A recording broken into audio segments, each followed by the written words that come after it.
1. Poveglia, the island of screaming souls. In the heart of the Venetian lagoon, shrouded in mist and silence, lies Poveglia. It does not appear on tourist maps. The locals row their boats in a wide arc to avoid it.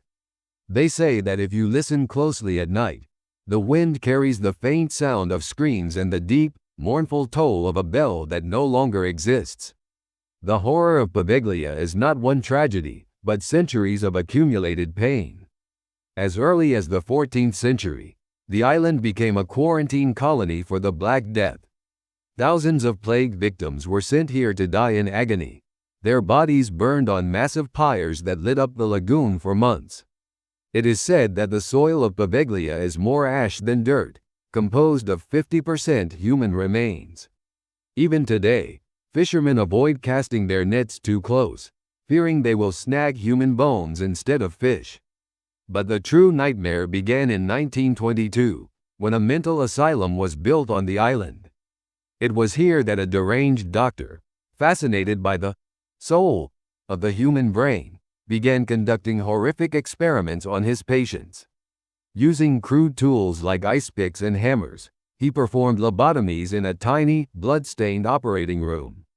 The patients could hear the screams of those before them, knowing their turn was next. The story goes that the doctor himself eventually went mad, tormented by the ghosts of his victims. He climbed to the top of the island's bell tower, wrapped the heavy bell rope around his neck, and jumped. The bell tolled one last time as his neck snapped, a sound that, legend says, still echoes across the water. To visit Poveglia today is to feel an immediate, suffocating weight on your chest. The asylum lies in ruins, with peeling walls and rusted iron beds scattered among overgrown weeds. You can still see the ovens where bodies were cremated and the tiny room where the doctor performed his torturous procedures. Visitors report sudden cold spots, the feeling of being watched by unseen eyes, and the faint, unmistakable scent of decay that has no logical source. Poveglia is not just an abandoned building. It is a cemetery without graves, where the souls of the plague victims and the tortured patients are forever trapped, their screams forever carried on the wind. 2. Hashima Island, the forgotten ghosts of the sea. Off the coast of Nagasaki, Japan, a battleship-gray fortress rises from the sea. This is Hashima Island, or Gunkanjima, Battleship Island. Its concrete high-rises, now crumbling and empty, stare out at the ocean like the empty eye sockets of a skull. It was once the most densely populated place on Earth, a thriving coal mining community. Now, it is a dead zone, a petrified ghost ship frozen in time. The island's horror is not in sudden shocks, but in the silent, suffocating grief of abandonment. In its prime, families lived in cramped concrete blocks, children played in narrow alleyways, and the sound of industry filled the air. But beneath this bustling life, a different horror existed. During the war, Korean and Chinese forced laborers were brought here to work in brutal conditions. They were worked to death in the mines, starved, and beaten. Many died from disease or exhaustion, their bodies simply discarded. The island's foundation is built on their suffering. When the coal mines closed in 1974, the departure was sudden and absolute. In a single day, everyone left. They abandoned their homes, leaving behind furniture, half-eaten meals, and personal photographs on the tables. It is as if life simply stopped mid-breath. Walking through the decaying hallways today, you feel the ghost of that frantic departure. A child's shoe lies in a corner. A rusted television set stares blankly at an empty room. The wind howls through broken windows, sounding like the cries of the laborers who died in the dark tunnels below. Visitors report a profound sense of melancholy, a feeling that the island is holding its breath, waiting for its people to return. But they never will. The ghosts of Hashima are not angry. They are just sad, lost souls wandering the concrete labyrinth, forever trapped in the memory of a life that vanished overnight. It stands as a monument to human industry, human cruelty, and the chilling silence that remains when both are gone. 3. The Island of the Dolls. A Madman's Penance. Deep in the canals of Xochimilco, Mexico, far from the cheerful tourist trappers, lies an island that embodies a very different kind of horror. La Isla de los Muñecas, the Island of the Dolls.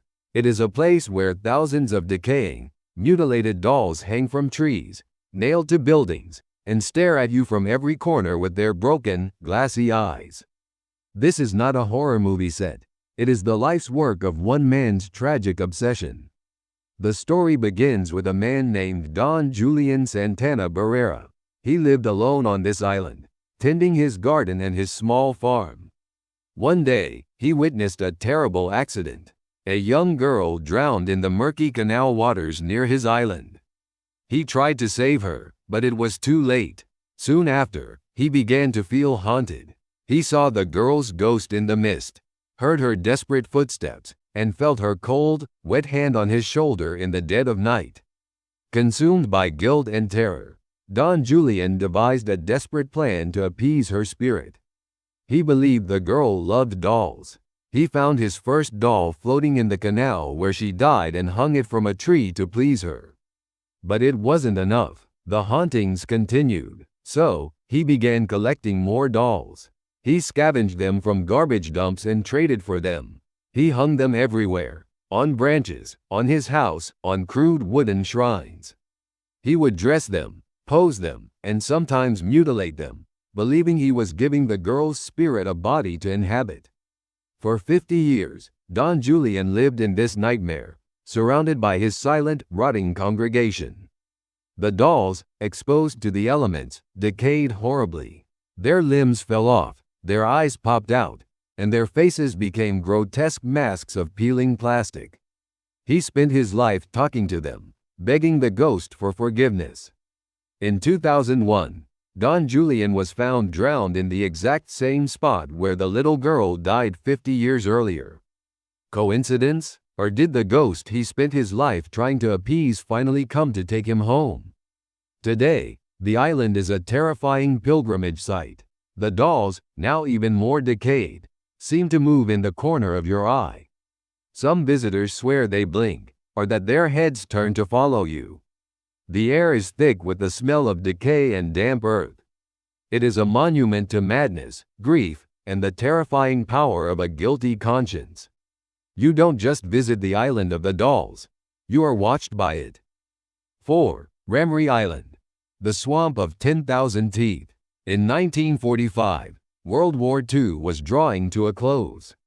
On Ramree Island, off the coast of Myanmar, a brutal battle was raging between the British Allies and the Japanese Imperial Army. But the true horror of Ramree Island was not the human enemy. It was the swamp. As the British advanced, a contingent of nearly 1,000 Japanese soldiers became trapped. They were surrounded, with no way out but through a mile-wide mangrove swamp that bordered the coastline. The British commander, believing they were doomed, called on them to surrender. The Japanese refused. They vanished into the thick, suffocating darkness of the swamp, believing it was their only hope. It was a decision that led them straight into the jaws of hell. The mangrove swamp was a primordial nightmare. It was a labyrinth of tangled roots, deep mud that could suck a man down in seconds, and water so stagnant it burned the skin. But the soldiers' greatest enemy lurked beneath the murky surface: the saltwater crocodiles. The estuarine crocodile of Ramree is the largest reptile on Earth, a prehistoric monster growing up to 20 feet long, with a bite force of over 3,000 pounds. The sounds of battle were soon replaced by a new, more terrifying symphony: the shrieks of dying men. Under the cover of darkness, the crocodiles struck. The soldiers, unable to see in the black water, were pulled under one by one. The water churned with death. The smell of blood was overwhelming. The crocodiles, drawn by the feast, gathered in the hundreds. The British soldiers, camped on the edge of the swamp, could do nothing but listen all night to the desperate gunfire, the inhuman screams, and the bone-chilling splash of the feeding reptiles. When morning came, a terrifying silence fell over the swamp. Only 20 of the nearly 1,000 Japanese soldiers emerged alive. The rest had been taken. The Guinness Book of World Records lists it as the worst crocodile disaster in history. The swamp is quiet now, but the mangroves still stand as a silent tomb for hundreds of men. It is a place where nature itself became the predator, and the earth became a hungry, swallowing grave. The horror of Ramree is the horror of being prey, of realizing that in some places on earth, you are not at the top of the food chain. 5. The Eilean Moor Mystery. The lighthouse keepers who vanished. On the windswept Atlantic, far from the Scottish coast, lies the small, desolate island of Eilean Moor in the Flannan Isles. It is a bleak, treeless rock battered by constant storms. In December 1900, it became the setting for one of history's most enduring and chilling mysteries. A brand new lighthouse had been built on the island to guide ships away from its dangerous shores. It was manned by 3 experienced keepers, James Ducott, Thomas Marshall, and Donald MacArthur. On December 15, a passing ship noted that the lighthouse light was off, a serious breach of protocol. But with storms raging, it was several days before a relief vessel, the Hesperus, could reach the island. When the relief keeper, Joseph Moore, arrived on December 26, he was greeted by an eerie silence. He climbed the 160 steps to the lighthouse door. It was unlocked. Inside, he found the kitchen fire cold and the ashes scattered. An overturned chair lay on the floor.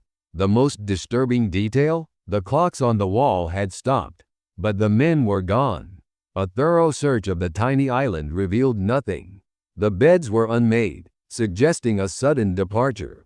The last entry in the lighthouse logbook was from December 15, and it spoke of a violent storm, even though weather records showed the seas had been calm that day.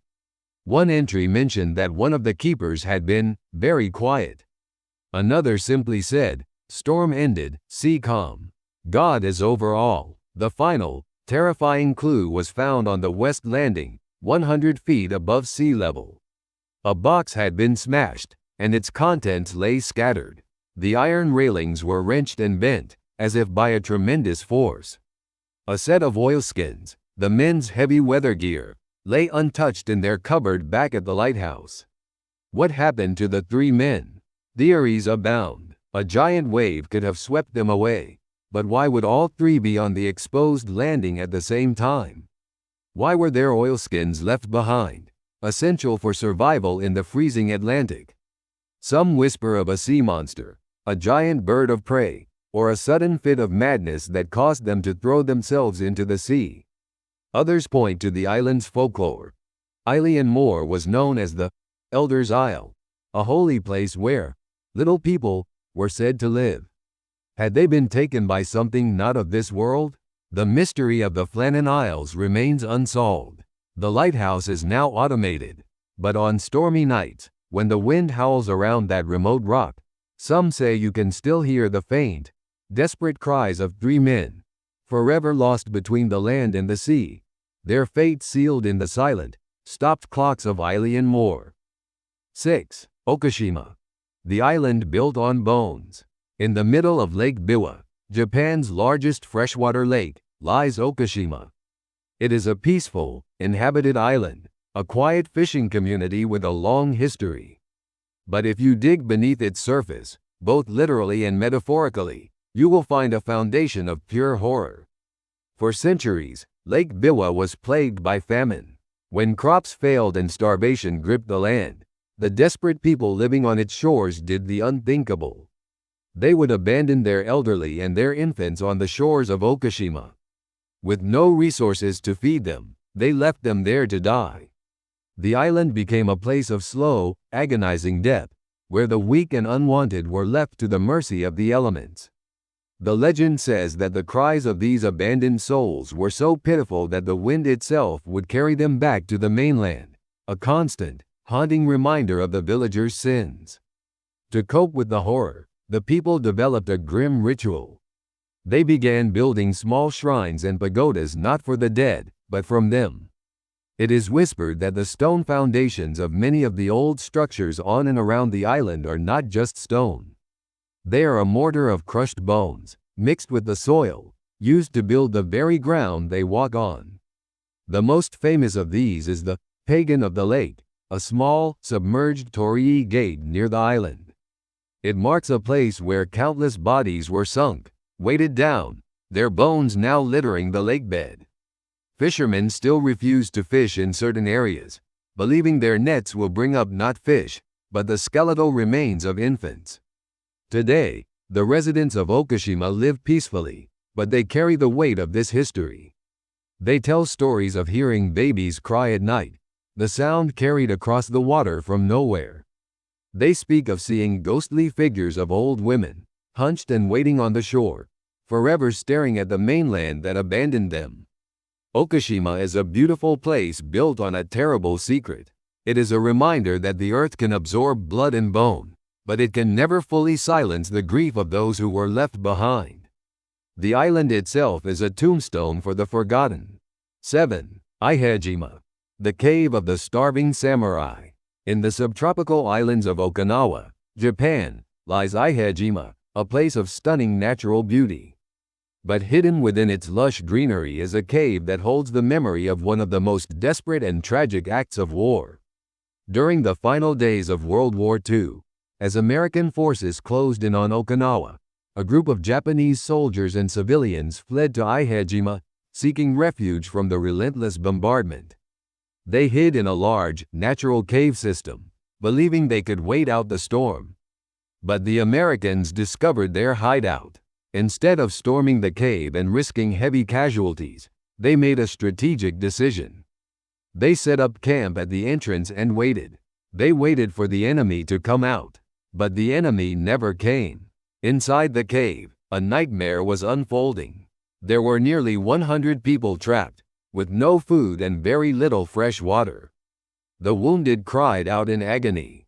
Children whimpered with thirst. As the days turned into a week, hunger became a monster. The desperate soldiers, bound by a code of honor, made a horrifying decision. To avoid capture and a fate they considered worse than death, and to end the suffering of the weakest among them, they began to kill each other. It started with the wounded, a mercy killing. Then it escalated. In a state of mass hysteria and starvation-induced madness, they turned on one another. The cave became a slaughterhouse, echoing with screams and the clash of blades in the pitch black. When American soldiers finally entered the cave, they were met with a scene of unspeakable horror. The floor was littered with bodies, tangled together in a final, desperate embrace of death. The smell was unbearable. They found families huddled together, having died of thirst. They found soldiers who had committed ritual suicide. The air was thick with the metallic scent of blood and the sweet, cloying smell of decay. Today, the cave is a somber memorial. Visitors often report a heavy, oppressive feeling upon entering. Some say they hear whispers in the dark, the faint sound of crying, or the clash of metal. They feel cold spots and an overwhelming sense of despair. The cave on Iheyajima is not just a historical site. It is a chamber of trapped souls, forever reliving the horror of their final, desperate moments. It is a place where humanity was stripped away, leaving only the raw, primal terror of survival. 8. Bacalhau Island.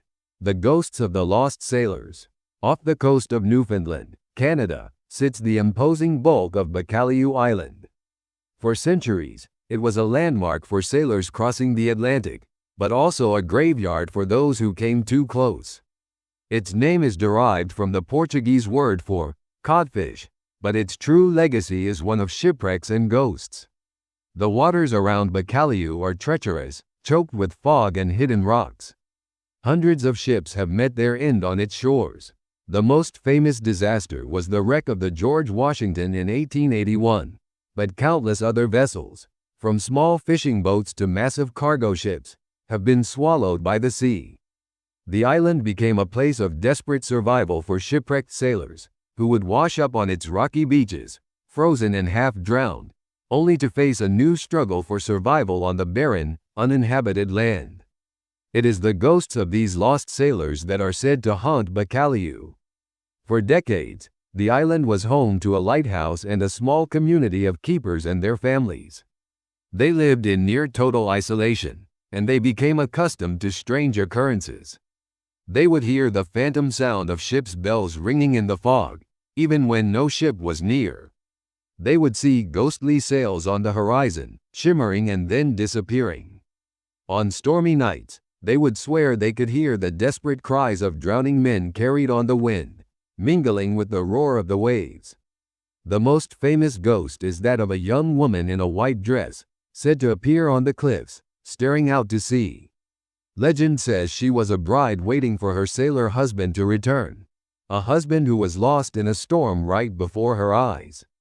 She is seen searching for him still, a tragic figure of eternal grief. The lighthouse keepers also reported seeing spectral sailors walking the paths, their oilskins dripping with phantom seawater, their faces pale and blank. They would vanish when approached, leaving only the cold, damp air behind. The lighthouse on Poveglia was automated long ago, and the island is now empty. But the ghosts remain. The fog still rolls in, thick and white, and within it, some say you can still see the shapes of lost ships and the faces of drowned sailors, forever searching for a harbor they will never find. Poveglia is an island of perpetual mourning, a monument to the relentless power of the sea and the souls it has claimed. 9. Maldivinter. The island of the cursed giants. Off the coast of Sardinia, Italy, lies the small, flat island of Maldivinter. Its name means stomach ache in the local dialect, a name given to it by shepherds who would get sick from the island's strange water. But the island holds a secret far more unsettling than bad water. In 1974, a farmer on the nearby mainland was plowing his field when his plow struck something hard. Digging it up, he discovered a massive, crude stone statue of a warrior, over 2 meters tall, with a menacing, cyclopean face and a long sword carved at its side. It was a neuralgic statue, a relic of a mysterious Bronze Age civilization that once lived on Sardinia. Soon, archaeologists flocked to Maldivinter, believing it to be a sacred site. They found more statues and the ruins of a massive ancient village. But they also found something that stopped them cold. Deep within the island, in hidden caves and crevices, they discovered the remains of dozens of human bodies. But these were not ordinary burials. The bodies had been mutilated, their bones broken and arranged in strange patterns. Some had been buried alive, their skeletons frozen in positions of struggle. The evidence pointed to a mass human sacrifice, a ritualistic slaughter of terrifying proportions. The theory is that the island was not just a settlement, but a necropolis, a city of the dead. When a great chief or a holy man died, his servants, warriors, and even his family were killed and buried with him, to serve him in the afterlife. The scale of the horror is almost unimaginable. Generations of people, born and raised on this isolated rock, knowing that their fate was to die when their master did. The caves of Maldivinter became mass graves, filled with the broken bodies of the sacrificed. Today, the giants, the stone statues, have been moved to museums. But the island itself is still there, flat and windswept. Visitors report a strange unease, a feeling that the ground itself is soaked in ancient blood. At night, some say they hear the faint sound of drums and chanting, the echoes of a ritual that happened thousands of years ago.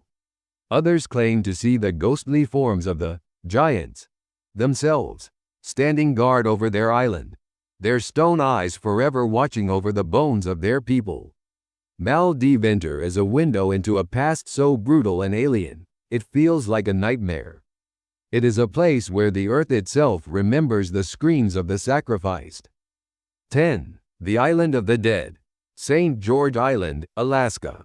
In the frozen, unforgiving waters of the Bering Sea, off the coast of Alaska, lies St. George Island. It is one of the Pribilof Islands, a stark, windswept land of cliffs and tundra. For the native Unangan people who live there, it is home. But it is also a place haunted by one of the most tragic and shameful episodes in American history. In the 19th century, The Pribilof Islands were discovered to be the breeding ground of the northern fur seal. The islands were immediately claimed by the United States, and the native Unangan people, who had lived there for generations, were essentially enslaved by the fur trade. They were forced to hunt seals for the government, working in brutal conditions for little to no pay. They were not allowed to leave the islands. They were prisoners in their own home. Then came the 1918 Spanish flu pandemic. The virus spread across the globe with terrifying speed. When it reached the remote Pribilofs, it found a population already weakened by malnutrition and harsh living conditions. The government, fearing the loss of their valuable sealers, did nothing to help. In fact, they made it worse. They quarantined the sick and the healthy together in tiny, overcrowded houses. There was no doctor, no medicine, no hope. The flu tore through St. George Island like a scythe. Entire families died in their sleep. Parents died holding their children. The living were too weak to bury the dead, and bodies piled up in the freezing cold. In a matter of weeks, nearly half the native population of the island was wiped out. They were buried in mass graves on the windswept tundra, their names often unrecorded. Today, St. George Island is still home to a small Unangan community. They carry the memory of that horror. The mass graves are marked by simple white crosses, standing in silent rows against the bleak sky. The wind howls constantly, a sound that seems to carry the grief of a people who were forgotten by the world. Visitors to the island feel a profound sadness, a weight in the air. They hear stories of ghostly figures seen walking the tundra at twilight, the spirits of those who died in the epidemic, still searching for their lost families. The children playing near the graves sometimes say they see other children, pale and silent, watching them from the mist. St. George is not an island of monsters or demons. It is an island of innocent victims. Its horror is the horror of human cruelty and neglect, a tragedy that turned a homeland into a mass grave, where the souls of the forgotten still whisper their grief to the endless, indifferent wind.